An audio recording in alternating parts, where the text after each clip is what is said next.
Hey guys, tonight we're going to talk about a story you think you know, but you absolutely do not. We're going to dive into the truly terrifying reality of what happened to Sleeping Beauty and her entire kingdom. Imagine, for a moment, a world where everyone and everything around you just stops. The birds freeze mid-flight, the water in the river becomes like solid glass, and the very air hangs heavy and still. It sounds magical. Right, a quiet, peaceful sleep. But in reality, it would be a waking nightmare of epic proportions. You would probably not survive it. Let's be honest. So, before you get comfortable, take a moment to like the video and subscribe, but only if you genuinely enjoy what I do here. And as you're getting cozy, let me know in the comments where you're listening from and what time it is. Now, dim the lights, maybe turn on a fan for that soft background hum, and let's ease into tonight's journey together. We all know the story. A beautiful princess is born, a party is thrown, the good fairies give her wonderful gifts, but then, the wicked fairy Maleficent, or whatever she's called in your version, shows up, uninvited and deeply, deeply offended, and she curses the princess on her 16th birthday.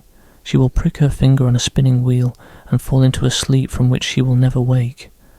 But, because the good fairies can't completely undo the curse, they soften it. She won't die, but she will sleep for 100 years, until a true love's kiss breaks the spell. 100 years. You hear that number and you probably think of a long nap, a blissful century of dreaming. You're picturing a clean bed, a soft pillow, maybe some pleasant background music. But that's not what 100 years of suspended animation would be. It would be 100 years of a biological, physical, and historical nightmare. First, let's talk about the curse itself. It's not some gentle, poetic slumber. It's a magical curse, which means it's a form of extreme, supernatural intervention. It's a complete violation of natural law. Imagine the moment it happens. The princess, Aurora, pricks her finger on the spindle. Now, in the fairy tales, she just falls to the ground, beautiful and still. But let's get real. A curse like this, a magical stasis, would hit you like a freight train. You would feel your body shutting down, every nerve firing a warning signal. Your heart, your lungs, your brain, everything would be fighting against this unnatural force. It wouldn't be a peaceful transition. It would be a terrifying, agonizing moment of paralysis. You'd be aware, for a split second, of the world fading to black, of your muscles locking up, of your consciousness being snuffed out against its will. The story says she just slept. But a more accurate depiction would be a complete shutdown of all biological functions. A forced hibernation that no living creature is built for. Now, let's consider the mechanics of a kingdom-wide curse. The good fairies, in an act of misguided kindness, put the entire kingdom to sleep. They do this so that when the princess wakes up, she won't be alone, a stranger in a world that has moved on. A beautiful sentiment, to be sure. But let's unpack this. The curse isn't just a switch. It's a complex, magical event. It would have had to radiate out from the castle, a pulse of static energy that reached every single person, every single animal, every single blade of grass. What would that feel like? The entire world going silent at once. You'd be in the middle of a sentence, a bite of food half chewed, a thought half formed, and then nothing. The curse would snap your life to a halt. Imagine you're a royal baker, just pulling a fresh loaf of bread from the oven, the warmth on your face, the smell of yeast and flour in the air. The next thing you know, the loaf is frozen in your hands, the warmth gone, the aroma vanished. You're a statue, a memory, a moment in time that will never progress. This brings us to a historical detail that often gets overlooked, the simple physics of a pre-industrial kingdom. What happens when 100 years pass and absolutely nothing is maintained?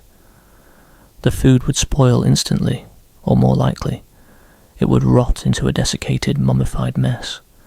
The clothes on people's backs would turn to dust.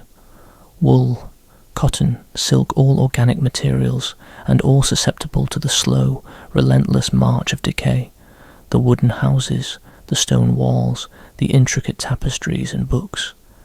All of it would be subject to a century of dust, mould, and insects.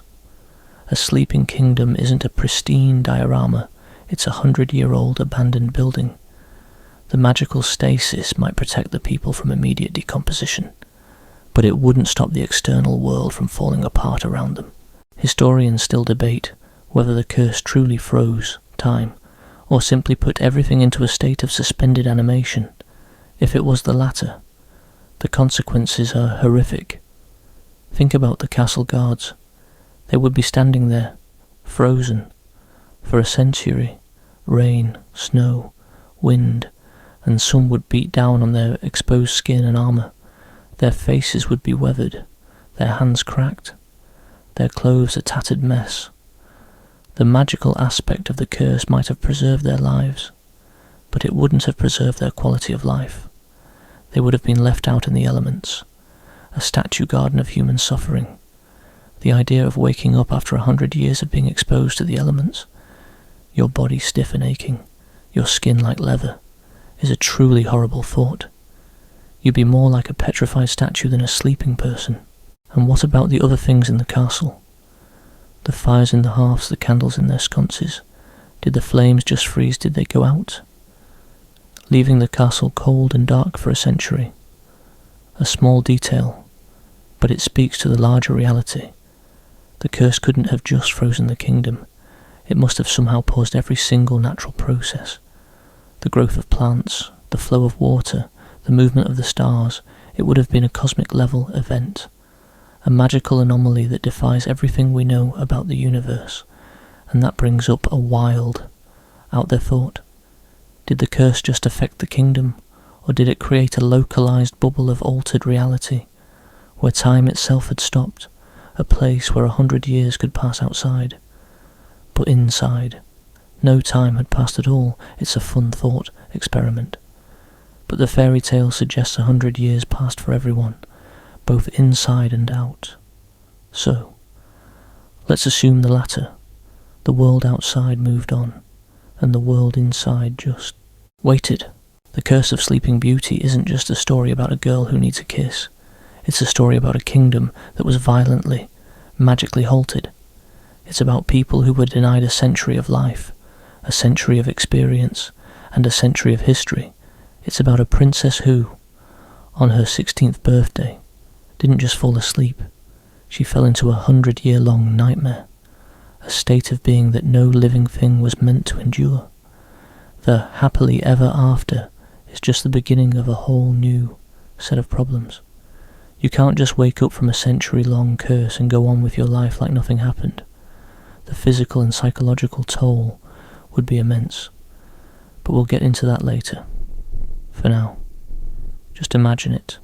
The moment of the curse, the silence, the stillness, the terrifying final thought of a world that just stops, and the knowledge that, for 100 years, you'll be a monument to a fairy's petty revenge. Now that's a bedtime story for the ages. Let's continue to ease into the terrifying reality of this curse. Last time, we talked about the initial shock of the spell. That moment the entire kingdom just paused. Now, let's get into the nitty-gritty of what 100 years of that pause would actually look like, because it's a lot less charming than the storybooks make it out to be.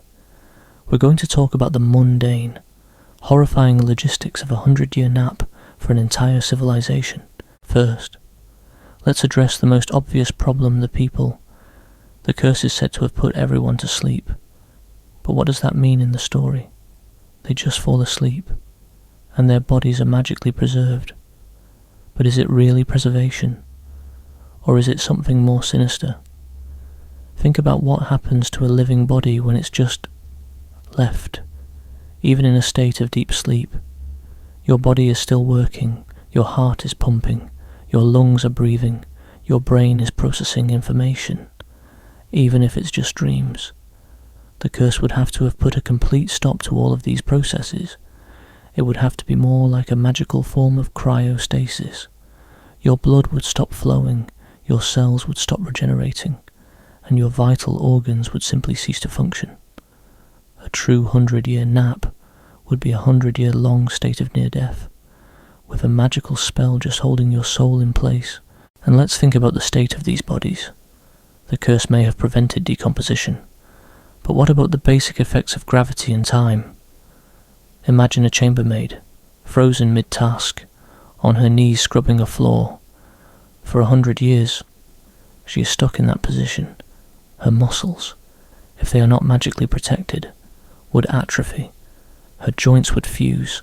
The simple act of blood not flowing to her legs for a century would be catastrophic, even if the curse preserves the body perfectly. The moment the spell is broken, the consequences would be immediate and brutal. The sudden rush of blood to atrophied limbs, the refiring of a heart that hasn't beaten in 100 years. It would be less of a gentle awakening and more of a total system shock. The princess might just fall back asleep from the sheer pain, but the other people of the court, the ones in more awkward positions, would be in a world of hurt. You would see people with permanent muscle damage, fused joints, and a whole host of other medical horrors. The happily ever after is a bit of a lie, because the moment they wake up, the hospital wing would be overflowing. And what about the waste? The curse, presumably, would stop all bodily functions. But before the curse hits, what happens to the food in your stomach, the waste in your bladder, the sweat on your skin 100 years later? All of that would be, well, it would be a real mess. The smell in the castle would be unimaginable. You'd have 100 years of dust, 100 years of unclean dishes, and 100 years of organic waste that would have been magically frozen, waiting for the curse to break. So when the prince arrives, he's not just walking into a quiet castle, he's walking into a biohazard. He's walking into a place that smells of 100 years of decay and neglect. The curse might have preserved the bodies, but it couldn't preserve the cleanliness of the kingdom. The moment the curse is broken, the castle would be a scene of pure, unadulterated filth. This brings up another fun detail: the animals. The curse is said to have put all the living things to sleep, including the horses, the hunting dogs, and the pets. Now, what does a 100-year-old pet look like? The curse would have preserved it, but would it have kept it from getting sick? Or aging? A 100-year-old cat, even if it has been magically preserved, would still be a very old cat. When it wakes up, it might only have a few hours, or a few minutes, left to live. It's a sudden, somber thought.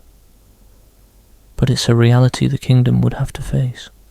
Waking up to see your beloved pet immediately pass away, or waking up to find that your horse has been frozen for a century and its muscles are useless. It's not a happy reunion. And what about the outside world? A kingdom frozen in time, surrounded by a wall of thorny roses. That's the fairy tale. But let's be real. A wall of thorny roses wouldn't stop the world from changing. It wouldn't stop the spread of new diseases, the invention of new technologies, or the rise and fall of neighbouring kingdoms. The world outside would have moved on. The people of the sleeping kingdom would be like a lost tribe, waking up to a world that they don't understand, a world that has no memory of them. They would be a living museum, a relic of a bygone era. They would have no concept of modern agriculture, modern warfare, or even modern language. The princess would wake up and be a stranger in her own kingdom, a ruler with no subjects who understand her. This is a fun detail, but it's often overlooked, the change in language. 100 years is a very long time for a language to change. Words fall out of favour. New words are invented, and grammar rules shift. The people of the court would be speaking a form of the language that would sound archaic, if not completely alien. To the people of the outside world, the prince might be able to understand them, but their subjects, their neighbours, the people they would have to interact with, they would be speaking a completely different dialect. It would be a huge challenge for the princess to communicate with her own people, and an even bigger challenge to rule them. This isn't just a story about a curse, it's a story about a massive culture shock.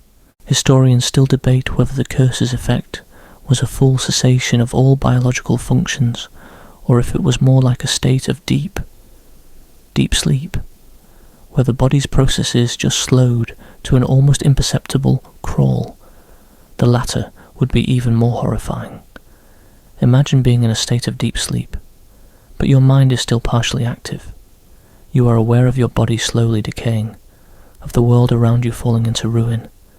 You are aware of the cold, the dust, the filth. You are aware of 100 years of nothing, 100 years of being stuck in a dream that you can never wake from. That would be a true hell. It would be a punishment far worse than death, a punishment of eternal, unending awareness of your own helplessness. 100 years is a long time. For us, it's a lifetime for them. It was just a moment, but that moment had 100 years of consequences. The people of the court, the animals, the very castle itself, they all suffered 100 years of neglect, 100 years of decay, 100 years of static. Silent horror. The curse wasn't just a simple sleep, it was a violation of life itself, a denial of time, and a terrifying glimpse into what happens when nature is magically interrupted. Now, let's leave the sleeping kingdom for a moment, and let's talk about the prince. He's the hero of the story, right? The one who will save the day. But his journey is a lot more dangerous, a lot more difficult, and a lot less glamorous than the fairy tales make it out to be. But that, my friends, is a story for next time. Alright, we've left the sleeping kingdom in a state of horrifying, centuries-long decay. But now our attention turns to the hero of the story, the prince. You probably picture him as a dashing, chiseled fellow on a white horse, bravely riding through a thorny forest to rescue his one true love. The fairy tales make his journey sound like a leisurely stroll through a well-manicured hedge maze. But let's be brutally honest.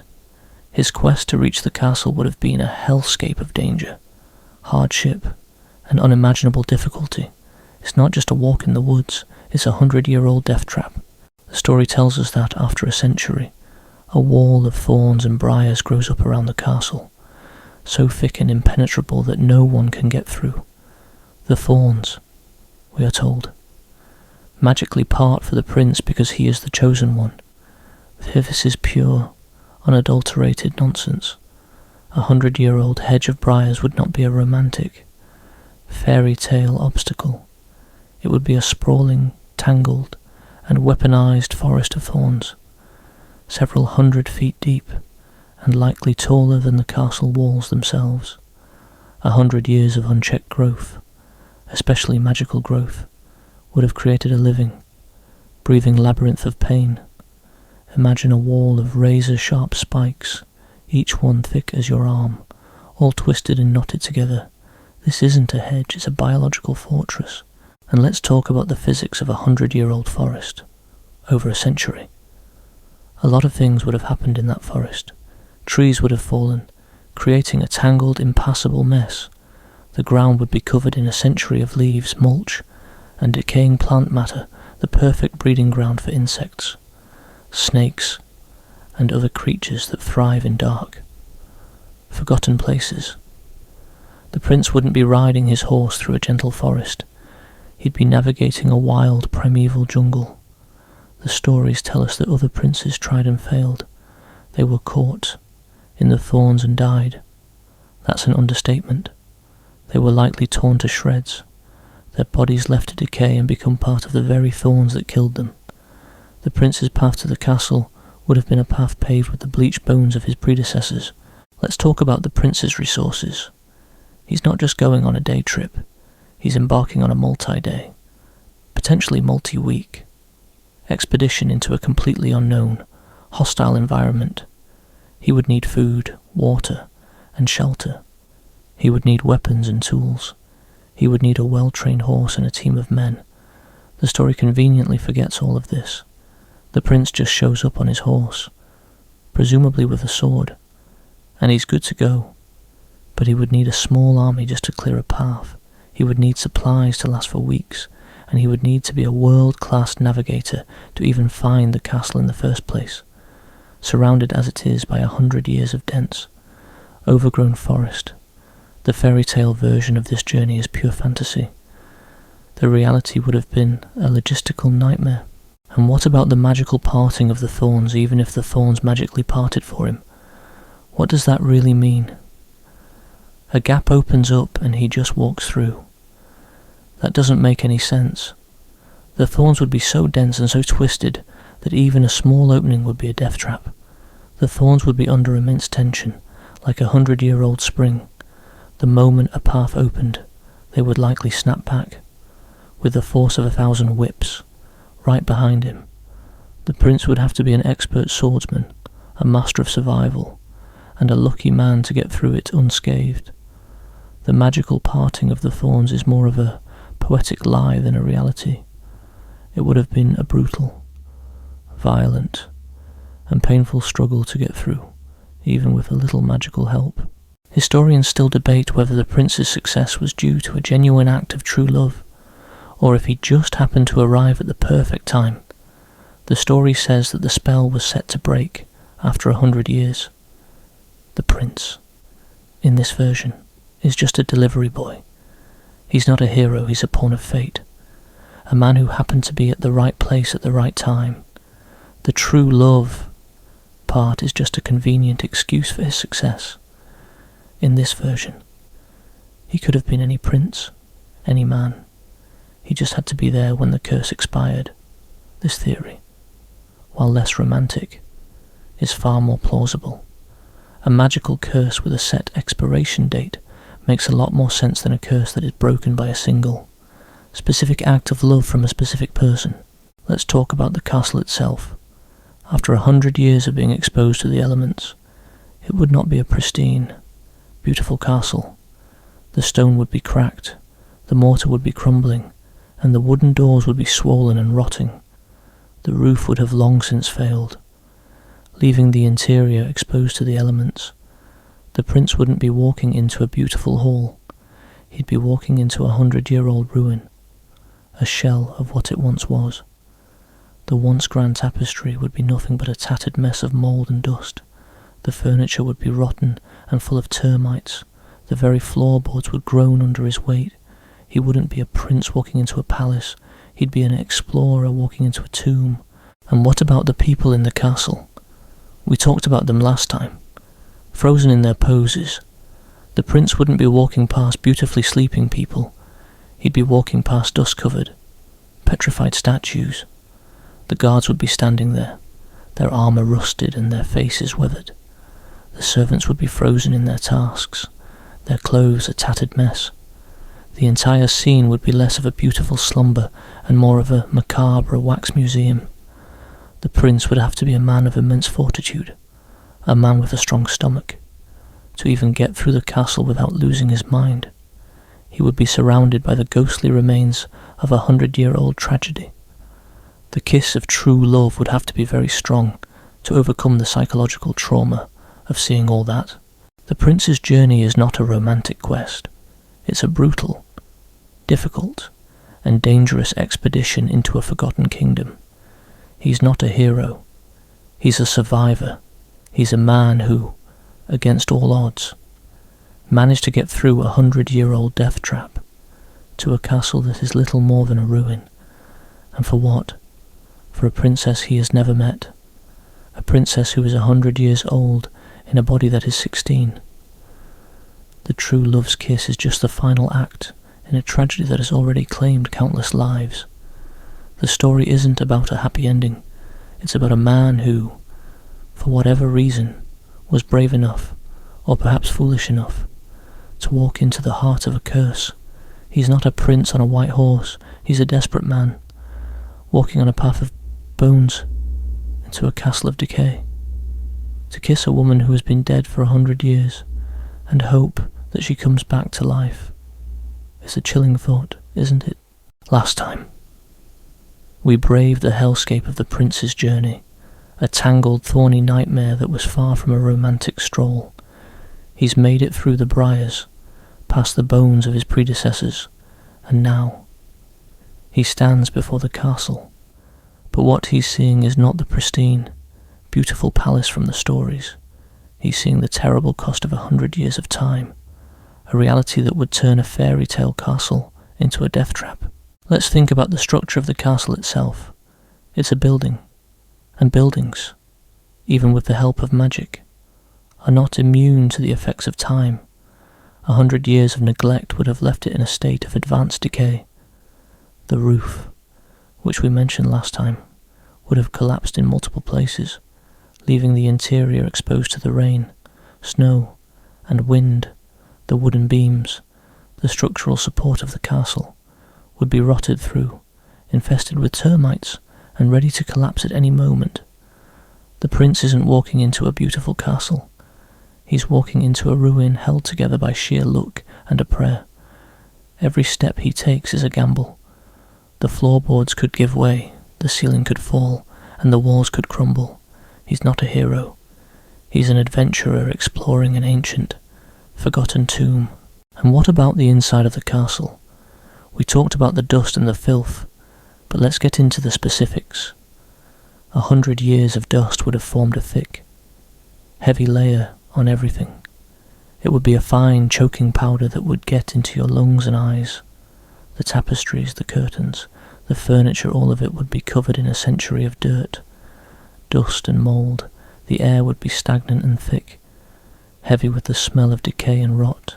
It would be a terrible, claustrophobic place, a place that feels less like a castle and more like a mausoleum. The prince would be breathing in 100 years of history, 100 years of silence, with every single step. The fairy tales also tell us about the cobwebs. Oh, the cobwebs. They're usually depicted as these beautiful, delicate strands, sparkling with dew, but 100 years of unchecked spider growth would not be a delicate sight. The castle would be a spider's paradise, a 100-year-old web that has grown and grown and grown. The webs would be thick, sticky, and strong enough to catch a man. The prince would be walking through a maze of spider silk, with the remains of 100 years of trapped insects and small animals caught in its threads. He would be constantly brushing away a century of spider webs, trying not to get caught in a net of filth and decay. The spiders themselves, the ones that have been frozen in the time, would be a horrifying sight to behold. They'd be a part of the castle now, a part of its silent, decaying history. And let's talk about the danger of the castle itself. 100 years of no maintenance means 100 years of falling objects, loose stones and unstable floors. The castle would be full of pitfalls, traps, and dangers that have nothing to do with magic. The prince would have to be an expert in structural integrity, a man who knows how to spot a weak spot in a wall or a floor. He wouldn't just be walking, he'd be testing every single step. The kiss of true love is not just a reward. It's a miracle that he even made it to the princess in one piece. The castle, by itself, is a more dangerous enemy than any evil fairy could have ever imagined. This brings up a fun detail that is often overlooked: the state of the food and drink. The curse, presumably, would have frozen everything, including the food on the table. 100 years later, what would that food look like? It wouldn't be edible. That's for sure. It would be a desiccated, mummified mess, a forgotten feast. The wine in the glasses would be a century-old sludge. The prince would be walking past a dinner table frozen in time, a tableau of a meal that was never finished. It would be a haunting sight, a reminder of a life that was violently, magically halted. The smell of the decaying food, even if it was magically preserved, would be a sickening perfume that would fill the air. Historians still debate whether the castle's decay was an unintended side effect of the curse, or if it was a part of the punishment. Was the wicked fairy's revenge not just a sleep, but a slow, agonizing decay of the entire kingdom? Was she not just trying to put the princess to sleep, but to destroy her entire legacy, to turn her kingdom into a ruin? The idea that the curse was a slow, deliberate act of destruction is a much darker and a much more compelling story. The thorns, the decay, the filth. It all seems a bit too much for just a simple sleep. It seems like a deliberate act of spite, 100-year-long act of revenge. The fairy wasn't just a spurned guest. She was an architect of destruction. And what about the prince's own sanity? We've talked about the physical dangers, but let's talk about the psychological toll. The prince is walking through a quiet, silent, and decaying kingdom. He's surrounded by statues of people, frozen in a moment of time. The silence would be deafening, the stillness would be unsettling. He's a living man in a world of the dead. It would be a deeply traumatic experience, a journey that would leave a permanent mark on his psyche. He's not just a hero. He's a man who has walked through a living tomb, and a man who's about to kiss a woman who has been asleep for 100 years. The happily ever after is not a clean slate. It's the beginning of a life of trauma and pain, but we'll get to that later. For now, let's leave the prince at the door of the princess's chamber, ready to face the most terrifying reality of all the sleeping court itself. The prince has made it. He's walked through the century-old thorns. He's navigated the decaying castle. And now, he stands at the threshold of the princess's chamber. This is it. The moment of truth. The moment the fairy tale comes to life. But as we've learned, the reality is far more gruesome than the fantasy. Let's delve into the awful reality of the sleeping court and what happens to a body that's been in stasis for 100 years. The prince doesn't just walk into a room of beautifully sleeping people. He walks into a room of preserved corpses. The magic of the curse, as we've established, is less about a gentle slumber and more about a magical form of cryostasis. The people of the court, the ones who were in the castle with the princess, would be frozen in their poses, but their bodies would not be in a state of natural sleep. Their hearts wouldn't be beating. Their lungs wouldn't be breathing. They would be a collection of statues, of frozen memories, a testament to a 100-year-old tragedy, and the state of these bodies would be a truly horrifying sight. Think about the human body. It's a complex, delicate machine.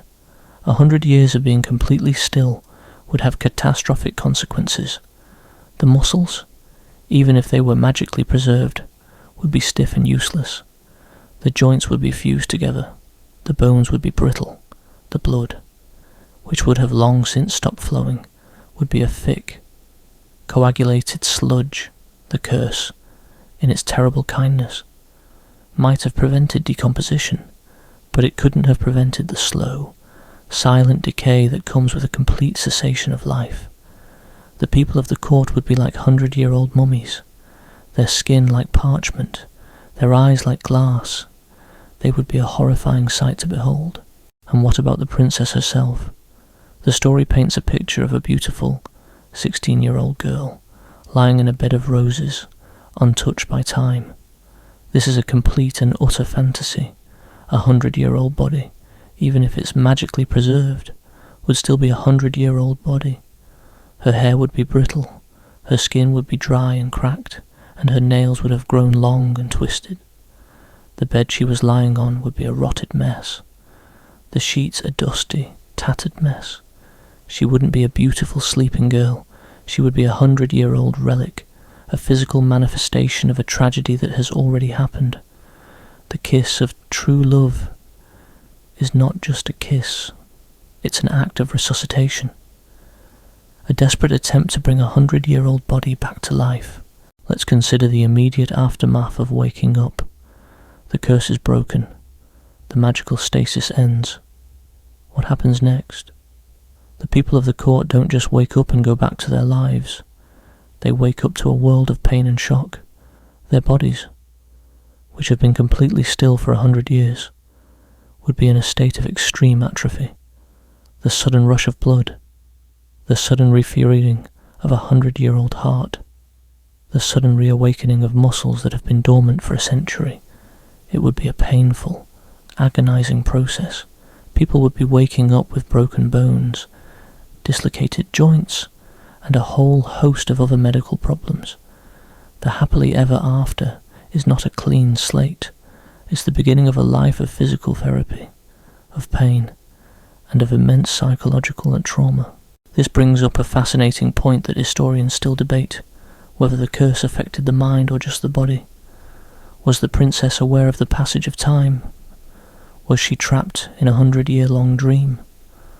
Or a 100-year-long nightmare? Was she conscious, but unable to move or speak? The idea that she was aware of her own helplessness, aware of the slow decay of the world around her, is a truly terrifying thought. It's a punishment far worse than death, a punishment of eternal, unending awareness of your own predicament. She might wake up with 100 years of memories of a dream that was less about a handsome prince and more about a life that was violently, magically taken from her. The prince might be saving her body, but he would not be saving her from the psychological trauma of a 100-year-long imprisonment. A fun detail that is often overlooked is the state of the magic itself. The curse was set to break after 100 years. This implies that the magic of the curse was not a permanent spell, but a temporary one. The wicked fairy's magic had a time limit. This raises an interesting question. Was the curse a simple act of revenge? Or was it a form of magical research? Was she not just trying to put the princess to sleep, but was she trying to create a magical state of suspended animation, a way to cheat death itself? The idea of the curse being a scientific experiment is a much darker and more compelling story. The princess and her entire court would not be just victims of a curse. They would be unwilling test subjects, a magical experiment that went on for 100 years. The wicked fairy, in this version, is not just a villain. She is a mad scientist. The prince's journey is not just about a kiss. It's about a man who, against all odds, managed to get through a century-old death trap to a castle that is little more than a ruin. And for what?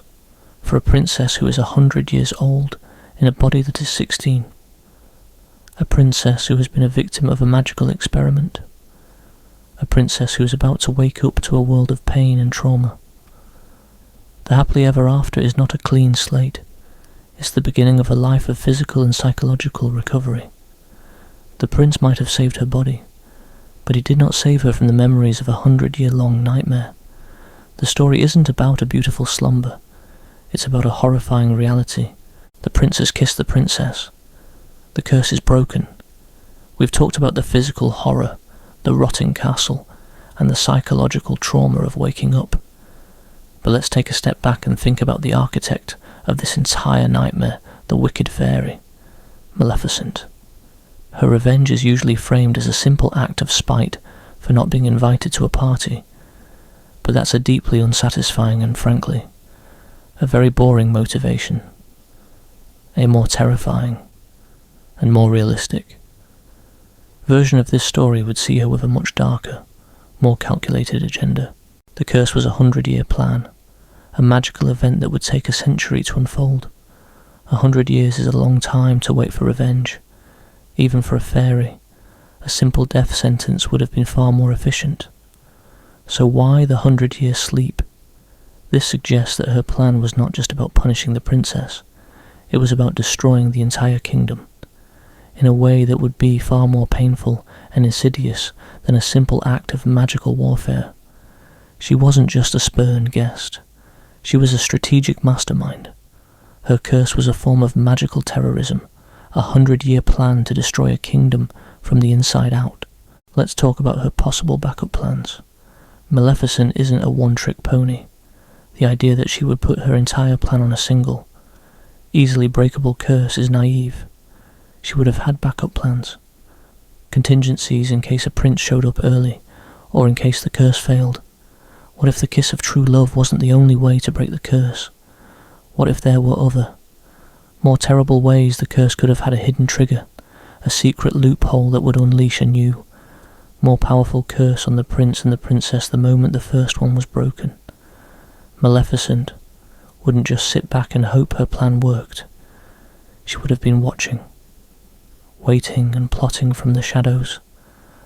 The The prince's kiss isn't the end of the story. It's the beginning of a whole new set of magical problems. A fun detail that is often overlooked is the psychological manipulation of the curse. The curse didn't just put the kingdom to sleep, it created a perfect, impenetrable wall of thorns that would stop any outside help. This wasn't just for show, it was a way to isolate the kingdom, to make them completely dependent on a single magical act. Maleficent wanted them to feel alone, to feel hopeless, to feel the slow, agonizing pain of a life that was violently, magically taken from them. Her revenge wasn't about the physical, it was about the psychological. She wanted to break their spirits, to make them feel the full weight of her power. The 100-year sleep wasn't just a punishment, it was a form of psychological torture. Historians still debate whether the wicked fairy's revenge was personal or political. Was she just mad about not being invited to a party? Or was she a rival of the king, a powerful sorceress who wanted to seize the throne for herself? The idea that her revenge was political is a much more compelling story. She wasn't just a jilted party guest, she was a political enemy. Her curse wasn't about a princess, it was about a kingdom. She wanted to destroy the king, to destroy his legacy, and to destroy his kingdom. The 100-year sleep was just the first step in a much larger plan. She wasn't just a villain, she was a revolutionary, a magical anarchist who wanted to burn the old world to the ground and build a new one in its place. And what about the Prince Maleficent is a master of manipulation. She would have known that a prince would eventually come, but what if she had a plan for him? 2. What if the prince's true love was a ruse, a magical illusion created by Maleficent to lure him to the castle? What if the princess he was kissing was not the real princess, but a magically created decoy? What if the kiss of true love was not a cure, but a second curse, a curse that would put him to sleep as well? Maleficent is not just a villain, she's a master of illusion, a master of deception. She wouldn't just sit back and let a prince ruin her plans, she would have a plan for him. 2. The prince's journey is not just a heroic quest, it's a test, a challenge, a magical puzzle created by a master magician.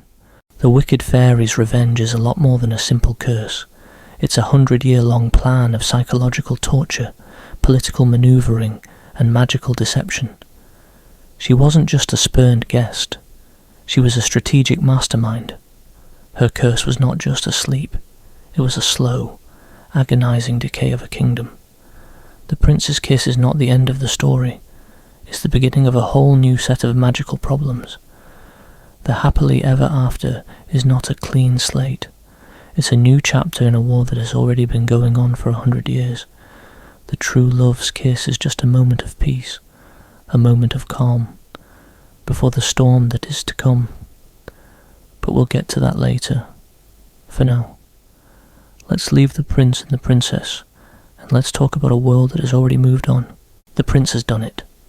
The princess is awake. The court is stirring from its century-long slumber.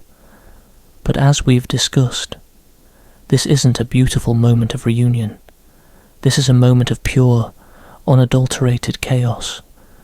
The people of the court are waking up to a world they don't understand, a world that has moved on without them. The cultural shock of waking up to a world left behind would be immense, and it would be a challenge that would test the very limits of their sanity. Imagine, for a moment, being the princess. The last thing you remember is being a 16-year-old girl, living in a pre-industrial kingdom. The world you knew was one of horses and carriages, of hand-woven tapestries, and of a very specific, very rigid social hierarchy.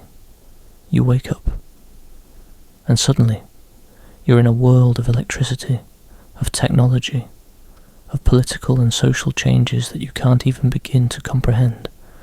The prince, who is a stranger to you, would be speaking a language that has shifted over 100 years. The people around you, your subjects, would be speaking in a different dialect. You would be a queen of a kingdom you don't recognize, a ruler of a people you don't understand, and a person who has no place in this new, alien world. Let's talk about the history that the princess missed.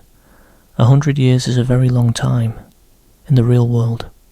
100 years ago, we were still in the early stages of the First World War. The world was a very different place.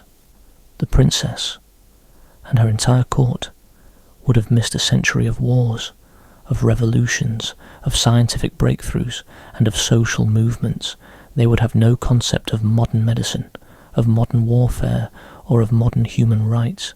They would be a living relic, a relic of a world that has long since been forgotten. The prince and his people would have to teach them everything, from the most basic facts of modern life to the most complex political and social norms. It would be like teaching a group of medieval people how to live in the 21st century. And what about the social shock?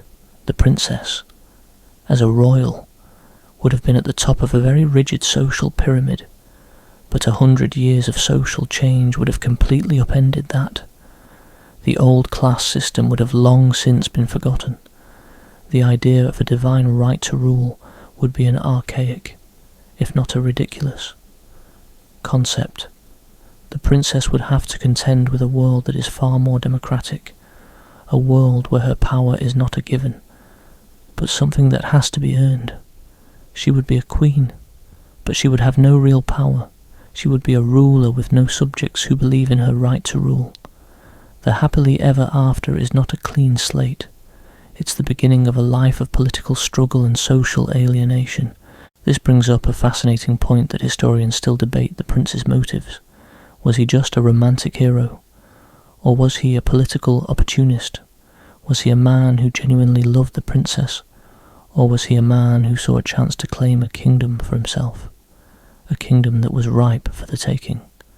The idea of the prince being a political predator is a much darker and more compelling story. He wasn't just a hero, he was a conqueror. He wasn't just saving the princess, he was seizing a kingdom. The kiss of true love is not a magical cure. It's a political act, a way to legitimize his claim to the throne. The happily ever after is not a beautiful reunion. It's a political marriage, a way for two kingdoms to merge, a way for one prince to seize a kingdom from a princess who has no power to stop him. A fun detail that is often overlooked is the state of the princess's personal relationships. Her parents, her friends, her servants. They are all 100 years older than her. They are all people who have woken up to a world they don't understand, a world where their beloved princess is now a stranger to them. The princess might have been a 16-year-old girl when she went to sleep, but when she wakes up, she's a 100-year-old person, a person who has been a victim of a magical experiment, a person who has no personal history with the people she's supposed to love. Her relationships would be a blank slate, a 100-year-old void that can never be filled. The happily ever after is not a beautiful reunion. It's a cold, sterile, and deeply sad experience. The cultural shock of waking up to a world left behind is the final, and most terrifying, consequence of the curse. The princess is not just a victim of a curse, she's a victim of time itself. She's a person who has been denied a century of life, a century of experience, and a century of history. The prince might have saved her body, but he could not save her from the psychological and social trauma of waking up to a world that has moved on without her. The happily ever after is not a beautiful ending. It's the beginning of a life of struggle, of pain, and of deep, profound sadness. The princess might be awake, but her life as she knew it is over. The princess is awake, and the kingdom is stirring. But let's take a step back from the social and psychological trauma and get to the very heart of the matter, the kiss itself. The story tells us it was a kiss of true love, a simple magical act that broke a century-long curse. But in our world, a world of science and biology, that's not just a kiss. It's a medical miracle, a desperate act to restart a 100-year-old body. The true nature of that kiss is far more complex, and frankly, a lot more terrifying than the fairy tales would have you believe. Let's be honest. The princess is 100 years old in a body that has been in a state of stasis. Her blood has stopped flowing. Her heart hasn't beaten. Her lungs haven't breathed. Her brain, for all intents and purposes, has been a silent void. The prince's kiss isn't just a romantic gesture. It's an act of a magical CPR. He is not just kissing a girl. He is attempting to restart a corpse. The moment his lips touch hers, a magical force, fueled by true love, would have to rush through her body, refiring every single biological process that has been dormant for a century. The sudden jolt of energy, the sudden rush of blood, the sudden reawakening of a 100-year-old body. It would be less of a gentle awakening and more of a violent, painful, and deeply traumatic experience. A fun detail to consider is the prince's own biological makeup. What if the kiss wasn't just a magical act, but a biological one? What if the prince's true love was a form of magical energy, a biological force that his body naturally produced, and that the princess's body was a perfect match? For what if the kiss was a form of magical genetic transfer, a way for his living, breathing body to transfer the very essence of life to a dormant one? The idea of the kiss being a biological and magical transfer of life is a much more compelling and scientific-sounding explanation for the curse-breaking act. It's not just a kiss, it's a magical transfusion. This brings up a fascinating point that historians still debate the role of the good fairies. The good fairies are the ones who softened the curse, who made it a 100-year sleep instead of a death sentence. Did they also have a hand in the curse's breaking? Was the true love's kiss just a trigger, a magical key that they had left behind, a way for them to complete their magical work? The idea that the good fairies were not just passive observers, but active participants in the curse's breaking is a much more satisfying explanation. They weren't just a bunch of good-hearted fairies, they were magical engineers, a group of scientists who had a plan to break the curse from the very beginning. The prince is not just a hero, he's a pawn in a much larger magical game. And what about the immediate medical aftermath? The prince kisses the princess. She wakes up. But what does waking up really mean? It's not just opening her eyes, it's a complete reboot of a 100-year-old body. Her heart would have to start beating again.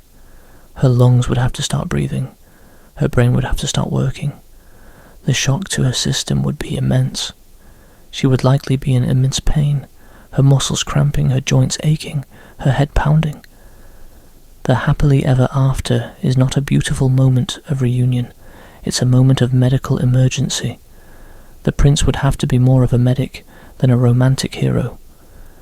A man who knows how to deal with a 100-year-old body that is suddenly coming back to life. The kiss of true love is not a romantic fairy tale, it's a medical, magical, and biological nightmare. It's a desperate act to restart a corpse, a magical transfusion of life, and a trigger for a medical emergency. The prince is not a romantic hero, he's a magical medic. The princess is not a beautiful, sleeping girl, she's a 100-year-old body that has been brought back to life. The happily ever after is not a beautiful moment of reunion, it's the beginning of a life of medical care, physical therapy, and psychological trauma. The story isn't about a kiss, it's about a magical resurrection. The curse is broken, the prince and princess are awake, but the story doesn't end there. The fairy tales tell us they lived happily ever after, a simple, clean, and perfect ending. But in reality, the challenges of a prince and princess trying to build a life together after such a traumatic event would be immense. The happily ever after is not an ending. It's the beginning of a whole new set of problems. Let's talk about the couple themselves. The princess, Aurora, is a 16-year-old girl who has been a victim of a magical experiment. A girl who has been denied a century of life, of experience, of history. The prince is a stranger to her, a man from a different time, a man who has no personal history with her. Their true love is based on a single kiss, a single moment of magical resuscitation. They have no shared memories, no shared experiences, no shared life. Their relationship is a blank slate, 100-year-old void that they have to fill. Building a life together, building a marriage, would be a monumental challenge. It would be a process of two strangers, from two different centuries, trying to find a common ground, trying to find a way to love each other, and trying to find a way to live together. And what about the trauma? Both the prince and the princess have been through a deeply traumatic experience. The princess has been a victim of a century-long magical imprisonment, a 100-year-long nightmare. The prince has walked through a living tomb, a decaying kingdom of silent, petrified statues. They both would be suffering from a severe form of post-traumatic stress. The happily ever after is not a clean slate. It's the beginning of a life of therapy, of counselling, and of immense psychological support. The prince and princess would have to help each other heal, to help each other come to terms with what they have been through. It would be a long, difficult, and painful process. This brings up a fascinating point that historians still debate the role of the marriage itself. Was it a genuine act of love, or was it a political necessity? The princess, as a queen with no real power, would be a very vulnerable target. The prince, as a man who has just saved a kingdom, would be in a perfect position to seize power for himself. The marriage could be seen as a way for him to legitimize his claim to the throne, a way for him to merge his kingdom with hers. The true love's kiss is not just a romantic gesture, it's a political act, a way for a prince to conquer a kingdom without shedding a single drop of blood. The happily ever after is not a beautiful reunion, it's a political marriage, a way for two kingdoms to merge, a way for the one prince to seize a kingdom from a princess who has no power to stop him. A fun detail that is often overlooked is the state of the princess's education. A 16-year-old girl from a pre-industrial kingdom would have a very limited education. She would know nothing about modern science, modern history, or modern politics. She would be a queen who knows nothing about the world she's supposed to rule.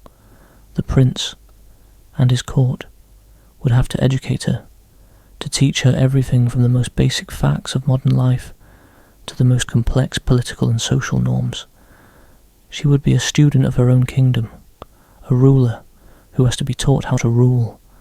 The happily ever after is not a beautiful reunion. It's a life of constant learning, a life of catching up with a world that has moved on without her. The happily ever after is a lie.